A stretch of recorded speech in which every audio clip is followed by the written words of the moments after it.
Greetings, everyone. This is Rock and Roll Spot Convention with the Weekly Comic Book Roundup. We've covered this week's X-Men books. Now it's time to move on to a span of other books. Kicking things off, we've got Doctor Strange number 3. Where we left off, Doctor Strange and his wife Clea had been informed by Wong of the assassination of Agamon. Is this a spoiler?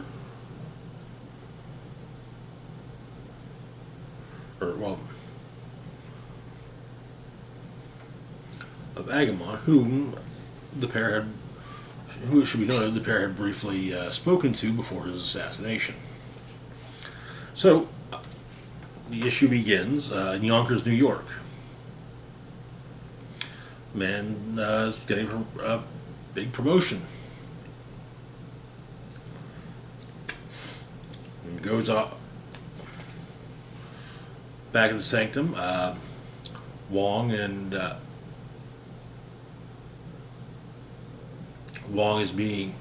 informing the strangers of Agamon's assassination. The other Wand agent,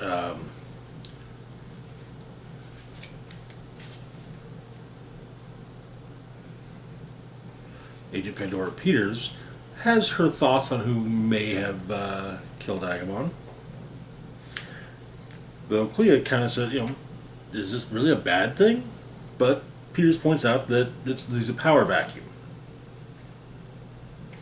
in the purple dimension, as well as the territory that the Agamon claimed in the Gobi Desert, meaning that there will be war.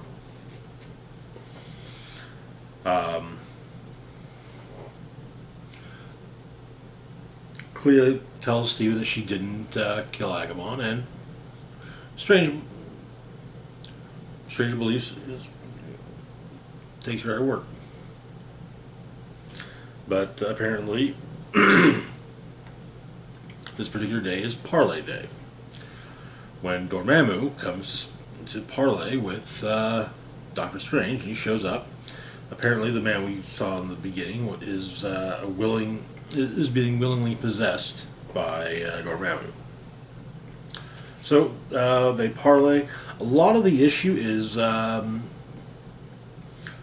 Doctor Strange bringing up his past victories over Dormammu.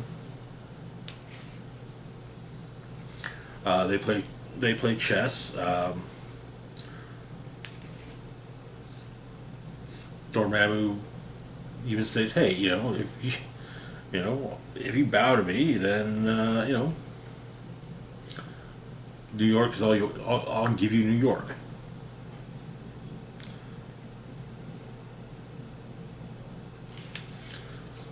But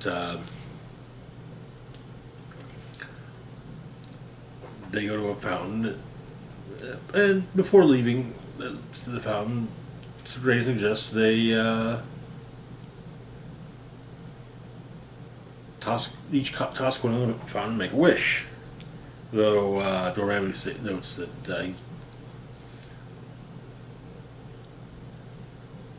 that humans generally don't carry coinage anymore. Strange says they must borrow one, and Jean Grey happens to be nearby to give him one. A coin made of Mysterium.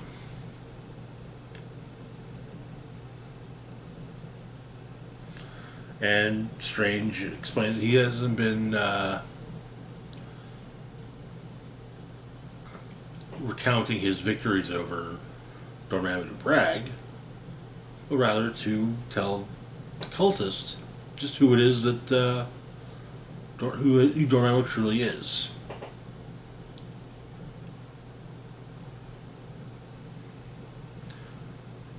And so the cultist manages just enough control over his own body to take the coin and banish Dormammu. Apparently, he didn't raise his whole life to believe in the Sir Dormammu, and he's now got a whole life to figure out what to do with it. Back at the sanctum,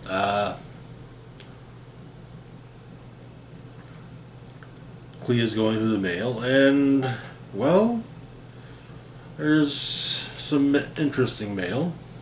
It seems that Cleo's mother, Umar, is getting married to Tiboro. Their presence is demanded by Umar, obviously. And that is where our A story is. We have a backup story featuring Nika Minoru, or Sister Grimm, of the Runaways. This takes place, I would think, during the first Runaways series. But as she's writing her journal, Dormammu appears to her, wanting the Staff of One. Nika does what she can't do to defend herself, but Doctor Strange steps in to help. Initially, Nico's thoughts were that Strange is also after the staff, and but Strange and Nico managed to fend off Dormammu, and Strange suggests that since she'd only used one spell, she should keep track of what she has, of those she has used. But he's also adds that while the Staff of One would look great in his collection, it's Nico's, and he needed to make sure it was in the right hands. And well, he's confident that it is, and that is where the issue ends. Great, honestly, great stories all around. I love the A story was really great. Not something I was expecting for Dormammu's first appearance in the in this new Doctor Strange series, but it is always a good idea to expect the unexpected.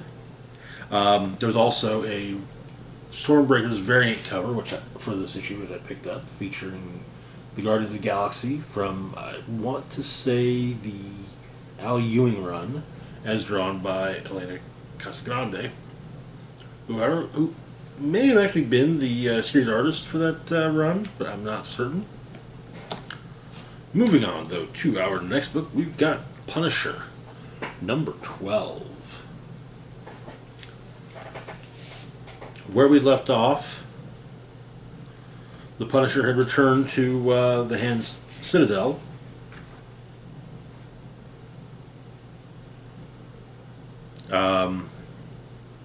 Where his wife Maria shot him multiple times with the mystic handgun that had been crafted to kill Ares, as she had learned what Frank had been doing in previous years, and potentially even learning of the fact that she had been killed. So, the Archpriestess has pretty much just decided that, yeah, okay, we tried. Now we tried things, making the Punisher the High Slayer. Didn't work out. Let him die and bring him back, but this time without his wife.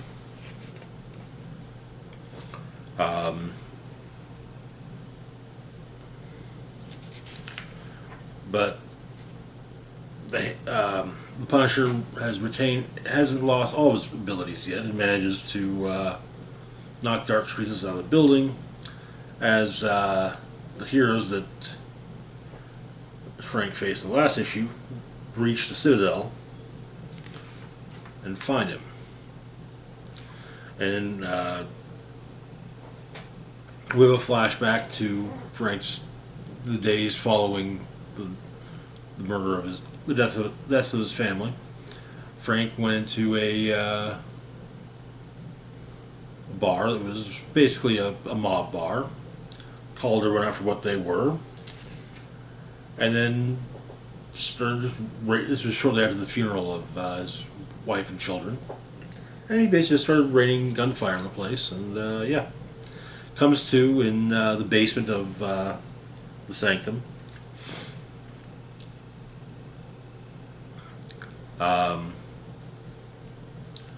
And Doctor Strange explains to him at this point, they don't even know what they're supposed to do with him.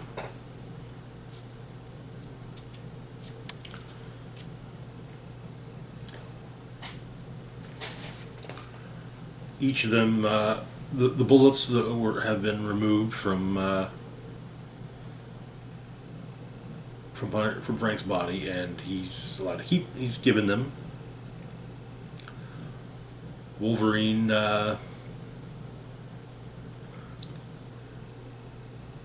has a go at him, though Frank says that, if Logan does him, well, but he'd better do himself next. Even calling him Bub. Black Widow talks to him, and Moon Knight talks to him, even saying he'll do what he can for Frank. Turns out that in Frank's early days as the Punisher, he went after everyone that was involved in the gunfight that killed his family. Killed all of them. One of them, however, ended up not beating ended up in Rikers.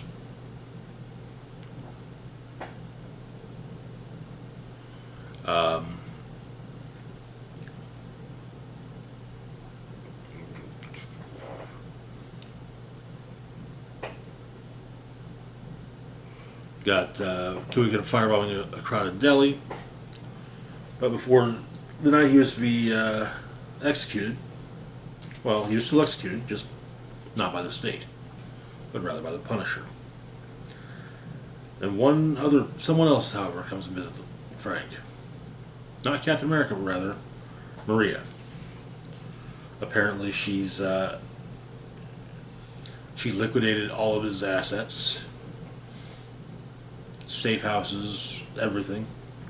And bitch took half the money, and we find out that day at the park, she was intending to tell Frank that she wanted a divorce, and she says that in a way she kind of already got one, though, because legally speaking, she's dead.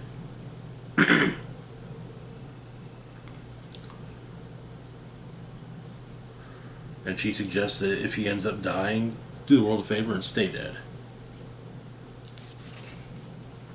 But Frank calls upon the Beast one last time as the heroes come to him.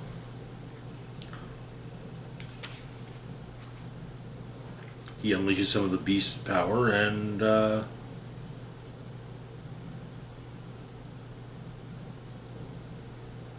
well, he's gone. In a prison cell, or in a prison, the Archpriestess comes upon a young person in her cell, carving "God Bless the Beast" on the wall.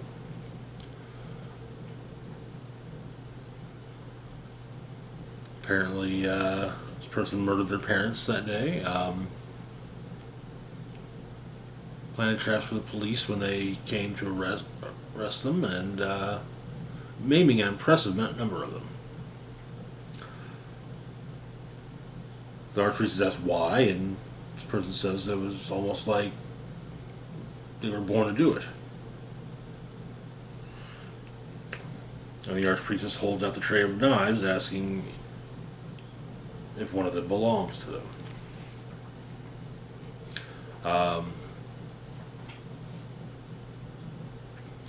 But leaving New York with her half of money, we learn that Maria is pregnant. We have a brief flashback to expanding upon the beginning of the series. But yes, it was Maria's return that truly did get into the side of the hand. There's a note from writer Jason Aaron.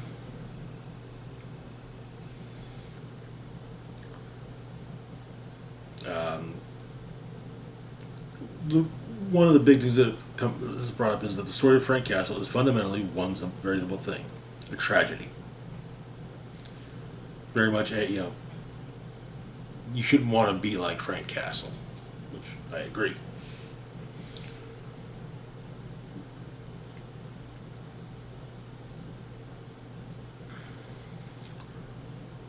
But there's an epilogue.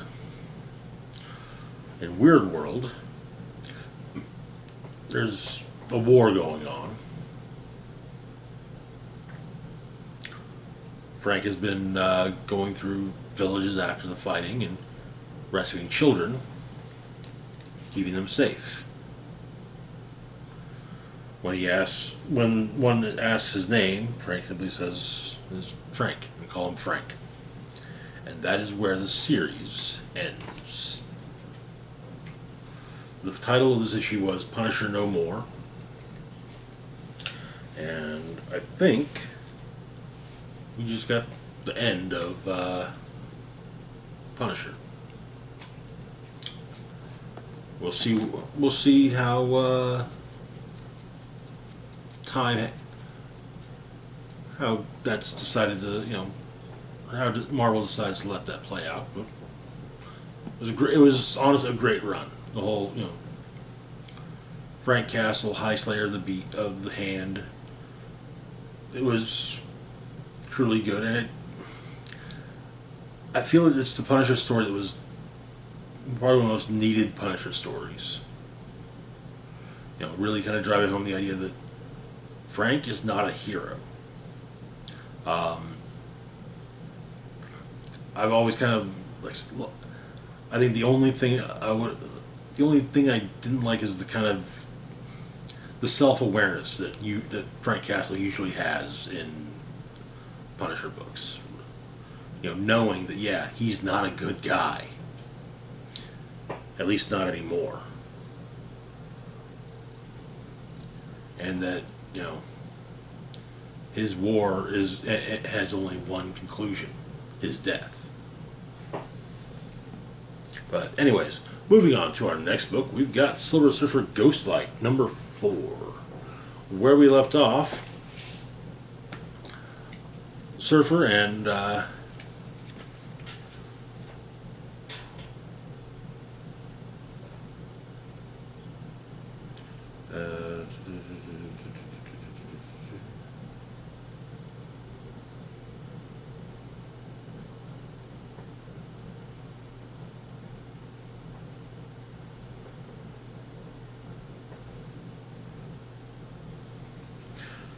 Surfer's Ultra and Al, now being referred to as Ghostlight, we're working on a way to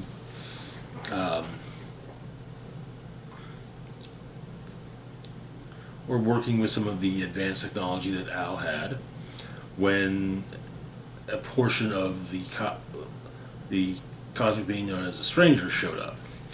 Also, an AIM scientist has been captured by the Stranger. It was now before the primary persona of the Stranger. So the Stranger returns the memories of Sweetwater, New York, to its people. It's noted that there was that 10 years or previously something happened, and there's a day that literally everyone in the town forgot.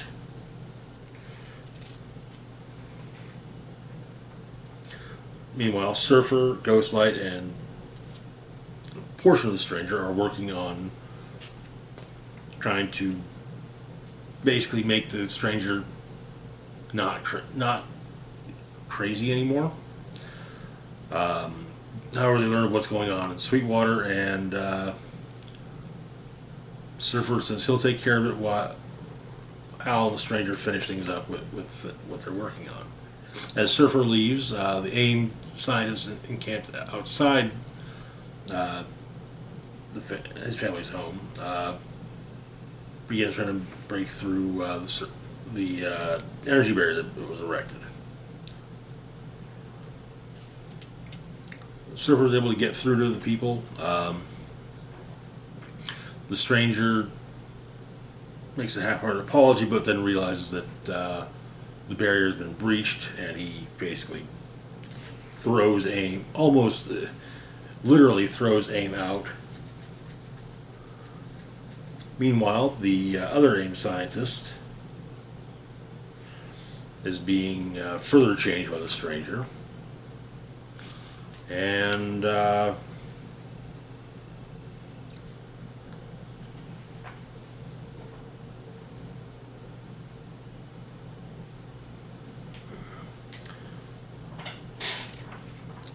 she arrives alongside the stranger at the Harper residence, attacking Ghostlight and the Silver Surfer, as well as the aspect of the stranger that was helping them. And that is where the issue ends. This book's been fairly strong. I do enjoy a good Sorcerer story. Surfer's not a character I was ever a huge fan of, and I like the character. It's just maybe it was just the timing of when I got in the comics. It was, like, yeah, he was there, he was involved in stuff, but yeah, I think what really kind of got me into the character. I wouldn't necessarily say I'm a Silver Surfer fan, but it was probably Donny Cates' Silver Surfer Black. So, moving on though to our last book for the moment, we have Batgirls number 18, this week's sole DC book, and it actually should be noted that this book actually released 2 weeks ago, I think, maybe 3. However, the comic shop I go to did not get their B covers in until this week. So, anyways, where we left off, there was a sniper on the loose in the hill.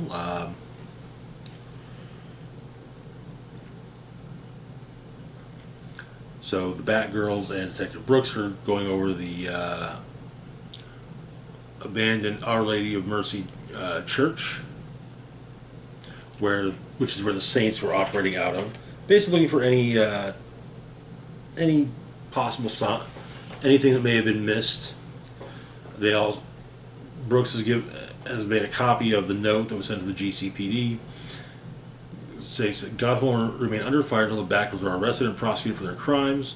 How many lives will the city give to protect these criminals? Do your job, enforce the law, restore order.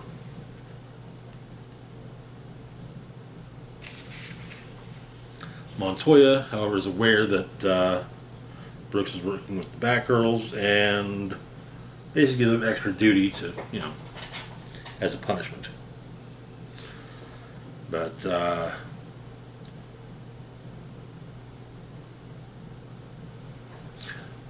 some ideas are presented, such as a bluff, pretending, making it seem as though they've been arrested. But there's a tip that someone has a tip for the Batgirls, however. Someone being Batman. Cass and Steph go to investigate, and a great point. This is actually a great moment in the issue. Batman telling Stephanie that he's proud of her.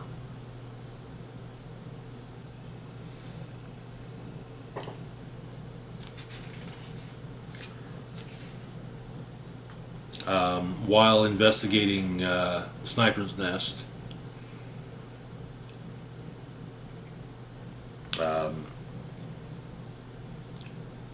Detective Brooks is given basically a VR, maybe it would be something between VR and AR look at things, so he's able to note that there was potentially speaking additional shooter. However, his source vanishes. I think it was Babs. There's a bank robbery, and Barbara's friend Alyssa is there. Power goes out, and the Batgirls manage to rather stealthily take down the robbers with an assist from Alicia.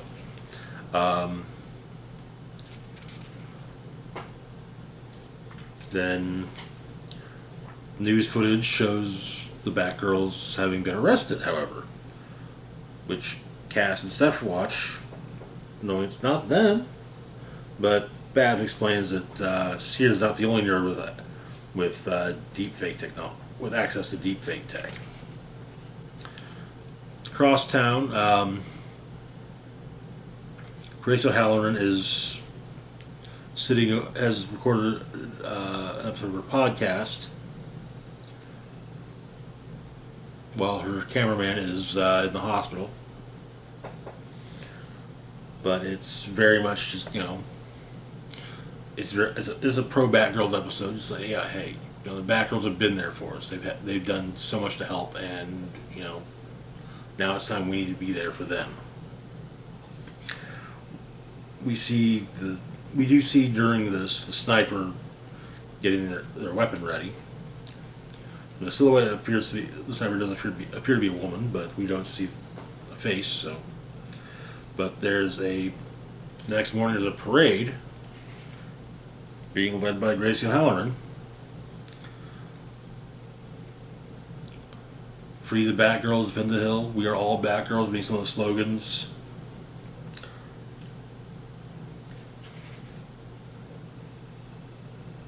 And basically, people from the parade putting themselves into the sniper's line of fire.